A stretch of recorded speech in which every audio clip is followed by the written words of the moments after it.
This is when we actually went back to court. Mom wanted to do 1 week on, 1 week off, and I disagreed to that. And during the day one of the custody trial, the attorney's questioning mom, did this behavior cease at some point? She said it did for a little bit.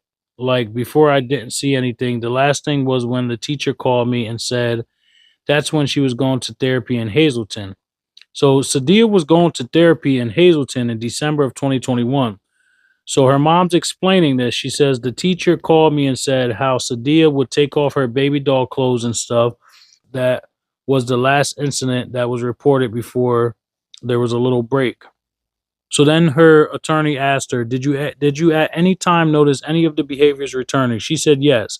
When approximately was that? It started in November of what year? 2022. Okay? So November of 2022, she noticed the behaviors returning, right?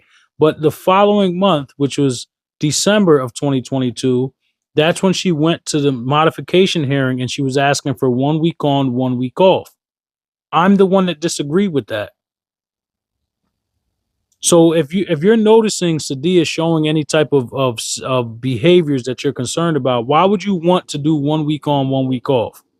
So now she's telling a story about a teddy bear, and it's Thanksgiving, and we're all sitting at the table. Sadia had finished eating her food, and she went off to go play. There's a giant teddy bear that she loves, and she never, when she played with the teddy bear, was this ever a thing. So she had the teddy bear sitting on the couch. Everyone is talking, and I start watching her, and she has a shoe in her hand, and she's yelling at the teddy bear, "No, don't move. Stop, stop, stay there."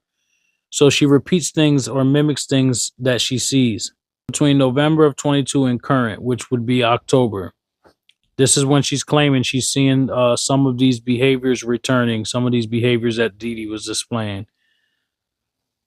Here's one where she grabbed her private part and she said, "So freaking pretty, so freaking cute." I was just taken back by her saying that and stuff.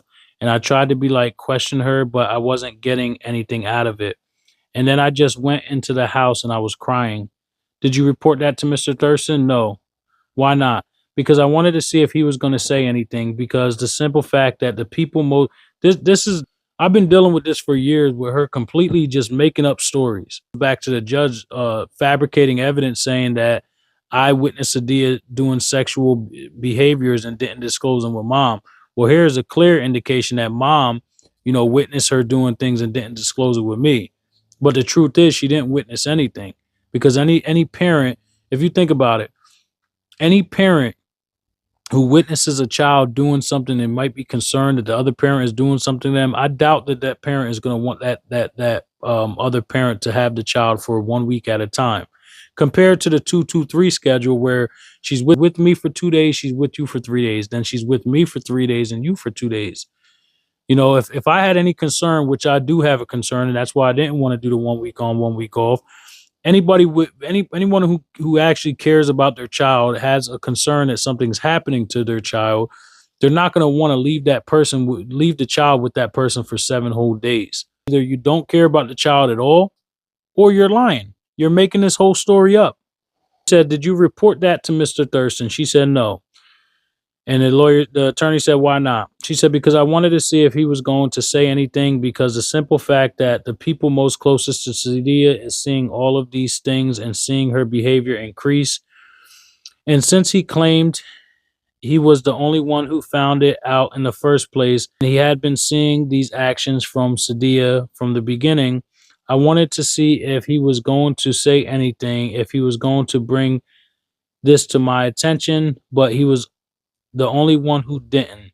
"When did you become involved with children and youth again?" "When they called me. I was at work. Paige called me and explained that she was children and youth. Then my first initial thought was that he called children and youth on me or something. But then when she said she wanted to meet with me, I said, okay. She then called me back and said, if I go meet with dad, is dad confrontational, or like, should I be worried about meeting with dad?" So I said, I'm like, I don't think he'll be confrontational towards you. I'm like, if anything, it's only towards me. And she was like, okay. And that's when she mentioned the call and had to do with concern about Okay, so this is just to show you December of 2022. As no agreement could be reached as a conciliation conference as to mother's request to modify the shared physical custody schedule and father's request for primary physical custody, this matter is scheduled as follows. So this was when I denied the 1 week on, 1 week off, and mind you, a month prior to this, this is when she so called was experiencing Sadia showing some type of behaviors of abuse. Okay, so page 134, and I just went in the house and I was crying. Did you report to Mr. Thurston? Okay, did you report this to Mr. Thurston? Okay, so 135. Okay, so now we're back to 135. And she says, so I'm like, okay. So then I realized wasn't him. So she's talking about when Paige Sears called her, and she's like, I'm like, so then she's saying, so I'm like, okay. So then I realized it wasn't him that had called her. So then when she came to come and see me first to talk, she started telling me more, and I was telling her the backstory of what happened and things like that. You hear her testimony and you don't disagree that, okay, so the lawyer asked her another question. You hear her testimony and you don't disagree that the case is closed and nothing was founded, correct? She says, right. What was your impression as to what you were allowed to tell dad about the children and youth investigation? She told me not to say anything to dad. She wanted to wait until after the meeting with that we was going to have an appointment in Philadelphia with Sadia and see if anything comes of it. But afterwards, she was going to reach out to him and bring him up to date on everything. And then she asked her another question. Since children and youth closed their case, have these behaviors been continuing? Mom says on and off, like you wouldn't see it continuously happen, but you could catch her doing something or say things that there's no reason for any child to have knowledge of. Then she goes and just randomly starts talking about because I'm a mandated reporter, I know what we're supposed to look for and stuff, and I watch autistic children and all that stuff, so I know like they do the stimuli thing or whatever. But her teacher called me twice more recently, right before I got a call from Children and Youth page. So she said twice more recently, right? But what she's describing in here is incidences from December of 2021. So that's how I know this entire thing had been orchestrated. So she says the teacher called me saying that she wanted to talk to me and that she didn't feel comfortable talking to dad about it. This is exactly the same thing in December of 2021. So I was like, okay, you can call me or whatever.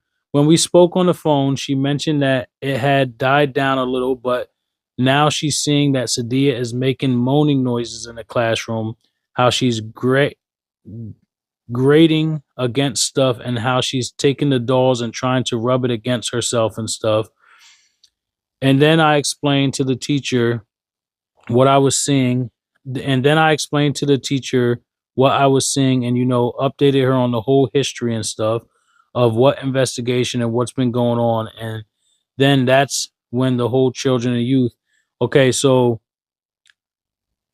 she updated the teacher on the whole history. That's something we did in December of 2021.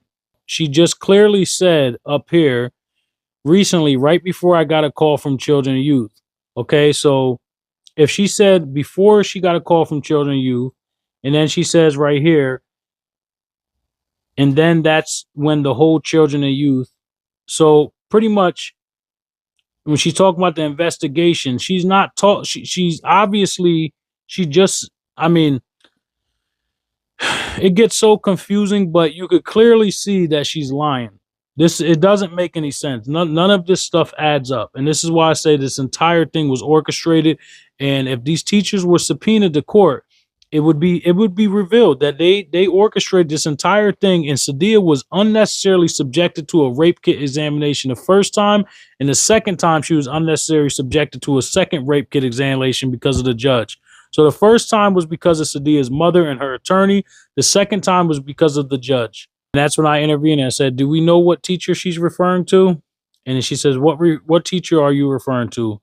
She says, Miss Lombardo. Then she says, aside from obviously the continuing concerning behavior. How was all of this, all of the difficulties with Sadia and the sexual behaviors, how was that affecting your family?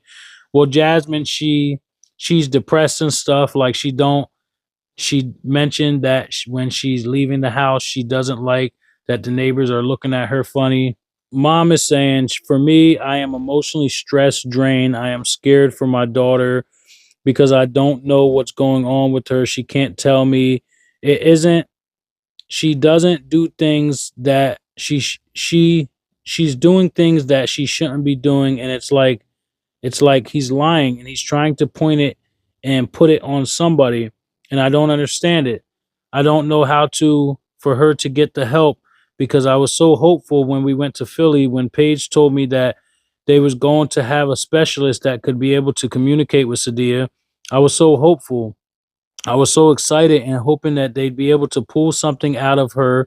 But at the end of it, when they told me they couldn't find anything, I ended up crying because I'm like, okay, well, this is a waste of time because the people that are supposed to help her or figure something out, nobody's able to. And she can't talk and say anything. And she can't talk and say something. I wish she could talk. And the fact that he, it's not even that he only says it's Jasmine who did something. He'll bring up talking about the bus driver. The bus driver looks suspicious, like he's a pedophile or something. He has to go talk to the people at the school about him because the bus driver looks too friendly with the other kids. Anybody, I'm gonna get to that part. The bus driver, that's completely made up. She knows how to bring other things. This is what people, manipulative people, do. They could take some truth from over here and mix it with this and mix it with that. And it's false. And I could prove that it's false. And I questioned her about this and proved that it's false. She just made that was just a complete lie. She made it up and mixed it in with the Jasmine thing to take the attention away from what Jasmine has did to our child.